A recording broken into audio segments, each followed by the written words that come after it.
Hello friends, कैसे हो आप सभी। आई होप आप सभी मस्त होंगे, अपनी अपनी पढ़ाई में व्यस्त होंगे। मैं सरस वंश कंपटीशन क्लासेस में आप सभी का स्वागत करती हूँ। फ्रेंड्स, हम लोग साहित्य में चित्रकला पढ़ रहे थे। इसमें हमारा जो पहला पार्ट था रामायण से संबंधित, वह कंप्लीट हो चुका है और इसे हम लोग पार्ट वाइज देख रहे हैं, क्योंकि यह जो साहित्य में चित्रकला का जो चैप्टर है वह हमारा काफ़ी लंबा है। इसीलिए इसे हम लोग पार्ट वाइज देख रहे हैं। पहले पार्ट में हम लोगों ने रामायण, दूसरे पार्ट में हम लोगों ने महाभारत और तीसरे पार्ट में हम लोगों ने नाट्यशास्त्र देखा था। ठीक है, तो जो नाट्यशास्त्र हैं, जैसा कि हम लोगों को पता है, वह भरत मुनि ने लिखा है। उसके बारे में हम लोगों ने पूरा डिटेल में पढ़ लिया था। आज हम लोग कालिदास से संबंधित जितने भी उनके ग्रंथ एवं उपन्यास हैं उनके बारे में पढ़ेंगे और उन्होंने अपने ग्रंथों में किस प्रकार से चित्रकला का प्रयोग किया है, किस प्रकार से चित्रकला का वर्णन किया है, वह सब देखेंगे। ठीक है, तो सबसे पहले जो हमारे महान कवि हैं, हमारे जो महान रचनाकार हैं, जिनको हम लोग कालिदास या आदिकवि के रूप में जानते हैं, इनके बारे में देखते हैं कि जो कालिदास हैं इन्होंने किस भाषा में अपने ग्रंथों, अपने उपन्यासों को लिखा है। इनके जो ग्रंथ हैं वह संस्कृत भाषा में लिखे गए हैं और यह जो है चौथी सदी गुप्तकालीन काल के थे। ठीक है, गुप्त काल के थे। तो जो विक्रमादित्य हैं, जिन्हें चंद्रगुप्त द्वितीय के नाम से भी जानते हैं, कालिदास जो है यह चंद्रगुप्त द्वितीय के दरबार में 9 रत्नों में से प्रथम थे। कौन? कालिदास। और यह इनके दरबार में दरबारी कवि थे। कौन? कालिदास। कालिदास किसके दरबारी कवि थे? तो चंद्रगुप्त द्वितीय के दरबारी कवि थे और 9 रत्नों में प्रथम थे। ठीक है, यानी यह बहुत ही अच्छे, बहुत ही सर्वश्रेष्ठ कवि थे।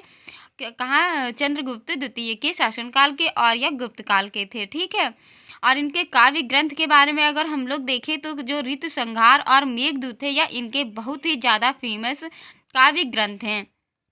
अब हम लोग ऋतु संहार के बारे में जानते हैं। तो जो ऋतु संहार है वह कालिदास की प्रथम रचना है और इसमें 6 ऋतुओं का वर्णन किया गया है। तो वह 6 ऋतुएं कौन कौन सी हैं? ग्रीष्म, शिशिर, वर्षा, शरद, वसंत और हेमंत। इन्होंने 6 ऋतुओं का वर्णन किसमें किया है? तो ऋतु संहार में किया है। ठीक है, पूछा जाए ऋतु संहार किसका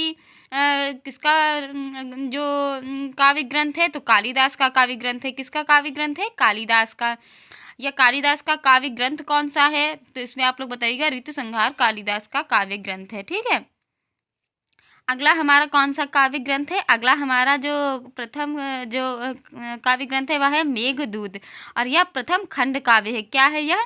मेघदूत प्रथम खंड काव्य है। इसे खंड काव्य क्यों कहा गया? क्योंकि यह 2 खंडों में विभाजित है। ठीक है, 2 खंडों में विभाजित होने के कारण इसे प्रथम खंड काव्य कहा गया। और इसमें जो 2 खंड है वो कौन कौन से? तो पूर्व मेघ और उत्तर मेघ, इसके 2 खंड हैं। और इसमें किसका वर्णन किया गया है? तो इसमें 2 प्रेमी प्रेमिकाओं का वर्णन किया गया है। तो वह 2 प्रेमी प्रेमिका जो है वह कौन है? यक्ष और यक्षिणी है। यक्ष को कुबेर के द्वारा शापित मतलब किया गया था। कुबेर ने यक्ष को शाप दिया था और यक्षिणी थी। ठीक, जो यक्षिणी थी वह अलकापुरी के चित्र बनाती रही हैं, ऐसा इसमें वर्णन किया गया है।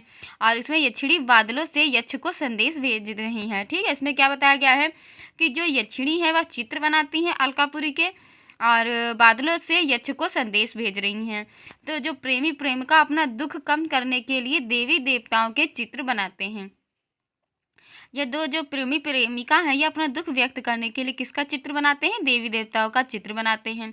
मंगल कामना हेतु घर के बाहर विभिन्न प्रकार की आकृतियां बने होने का भी उल्लेख है। किसमें?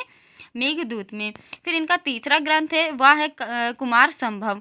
कुमार संभव में क्या बताया गया है? कुमार संभव में कार्तिकेय के जन्म की कथा का वर्णन किया गया है। ठीक है, किसका वर्णन किया गया है? कार्तिकेय के जन्म की कथा का। और इसको कितने सर्गों में रखा गया है? तो कुमार संभव में सर्गों की संख्या 17 है। कितनी है? 17। और ये कार्तिकेय जो हैं, जिनके जन्म की कथा का वर्णन किया है, यह कौन है?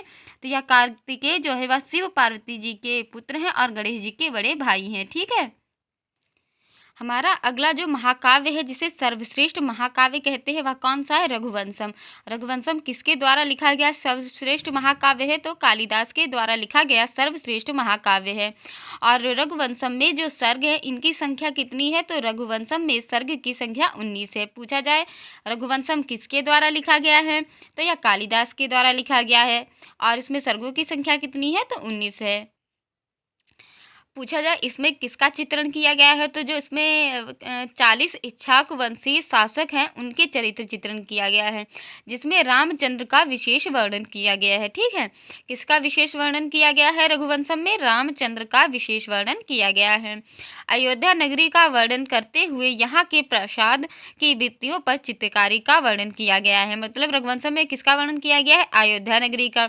और इसका वर्णन करने के साथ साथ यहाँ के जो राजमहल हैं, राजमहल की दीवारों और छतों पर चित्रकारी का वर्णन किया गया है।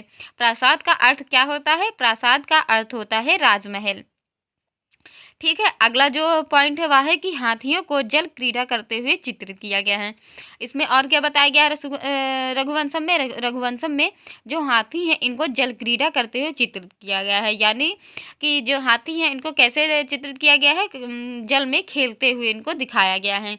फिर रघुवंशम महाकाव्य में पहली बार ललित कला शब्द का प्रयोग मिलता है।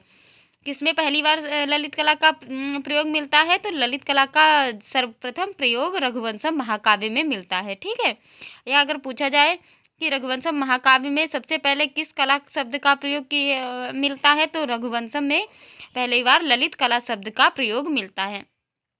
फ्रेंड्स, जो ये टॉपिक है कालिदास का, इनके अनेक रचनाएं एवं ग्रंथ हैं, तो यह टॉपिक लंबा हो जाएगा, तो मैं इसीलिए यह टॉपिक यहीं पे समाप्त करती हूँ।